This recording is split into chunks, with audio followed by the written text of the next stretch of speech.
നെയ്യാറ്റിങ്കരയിൽ തുഷാർ ഗാന്ധിയെ സംഘപരിവാർ പ്രവർത്തകർ തടഞ്ഞതിൽ പോലീസ് കേസെടുത്തു. നെയ്യാറ്റിങ്കര പോലീസ് സ്വമേധയാണ് കേസെടുത്തത്. വാർഡ് കൌൺസിലർ മഹേഷ് ഉൾപ്പെടെ 5 BJP RSS പ്രവർത്തകർക്കെതിരെയാണ് കേസെടുത്തത്. വഴിതടയൽ ഉൾപ്പെടെ കുറ്റം ചുമത്തി. RB സനൂപ് ചേരുന്നുണ്ട് വിശദാംശങ്ങളുമായി. സനൂപ്, അല്പസമയം മുമ്പാണ് മുഖ്യമന്ത്രി വിഷയത്തിൽ അപലപിച്ചത്. കർശനമായ നടപടി ഉണ്ടാകുമെന്നുള്ള ഉറപ്പും നൽകിയിരുന്നു, സൂചനയും നൽകിയിരുന്നു. എത്ര പേർക്കെതിരാണ് ഇപ്പോൾ കേസ്? ഏതൊക്കെ വകുപ്പുകൾ ചുമത്തി?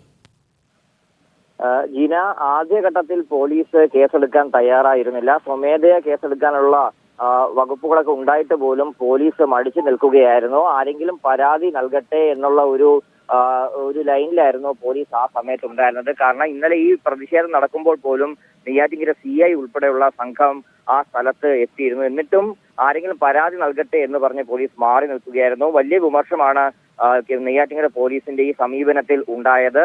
മുഖ്യമന്ത്രി തന്നെ അല്പസമയം മുമ്പ് പ്രസ്താവന ഇറക്കിയിരുന്നു. തുഷാർ ഗാന്ധിക്കെതിരായ സംഘപരിവാറിന്റെ അതിക്രമത്തിൽ രാജ്യത്തിന്റെ മതനിരപേക്ഷതയ്ക്കും ജനാധിപത്യത്തിനും എതിരായിട്ടുള്ള കടന്നാക്രമണം എന്നാണ് മുഖ്യമന്ത്രി പറഞ്ഞത്. കഷ്ടമായിട്ടുള്ള നടപടി ഉണ്ടാവുമെന്ന് മുഖ്യമന്ത്രി പ്രസ്താവന ഇറക്കിയതിന് പിന്നാലെയാണ് ഇപ്പോൾ സ്വമേധയാ കേസെടുക്കാൻ നെയ്യാറ്റിങ്കര പോലീസ് തയ്യാറായിട്ടുള്ളത്. ഇന്നലെ പ്രതിഷേധിച്ച കണ്ടാലറിയാവുന്ന 5 പേർക്കെതിരെയാണ് നിലവിൽ ഇപ്പോൾ പോലീസ് കേസെടുത്തിട്ടുള്ളത്. വാർഡ് കൗൺസിലർ മഹേഷ് ഉൾപ്പെടെയുള്ളവർക്കെതിരെയാണ് കേസെടുത്തിട്ടുള്ളത്.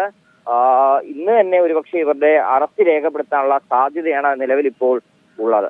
ജീന, സനൂപ്, കൂടുതൽ പേരെ ഈ വിഷയത്തിൽ കേസെടുക്കാനുള്ള ഒരു സാധ്യതയുണ്ട്. കാരണം 5 പേരല്ല, അതിൽ കൂടുതൽ ആൾക്കാർ ഇന്നലെ അവിടെ അദ്ദേഹത്തെ തടയുന്ന ഒരു കാഴ്ച നമ്മൾ കണ്ടതാണ്.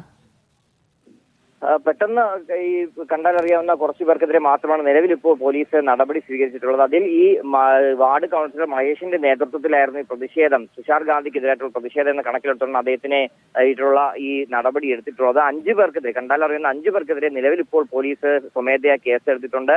ഈ ദൃശ്യങ്ങളടക്കം പരിശോധിച്ച് കൂടുതൽ പേർക്കെതിരെ കേസെടുക്കാനുള്ള സാധ്യത മുന്നിലുണ്ട്. എന്തായാലും ഈ വലിയ വിമർശനങ്ങൾക്ക് ശേഷമാണ്, അതായത് തുഷാർ ഗാന്ധിയെ സ്വമേധയാ കേസെടുക്കാൻ കഴിയില്ല എന്നുള്ള ആദ്യ നിലപാട് സ്വീകരിച്ച് ഇരിക്കുകയായിരുന്നു നെയ്യാറ്റിങ്കര പോലീസ്. പിന്നാലെ വലിയ വിമർശനം മുഖ്യമന്ത്രിയുടെ പ്രസ്താവന കൂടി വന്ന ശേഷമാണ് ഇപ്പോൾ നെയ്യാറ്റിങ്കര പോലീസ് ഇത്തരത്തിൽ നടപടി സ്വീകരിക്കാൻ നിർബന്ധിതരായത്.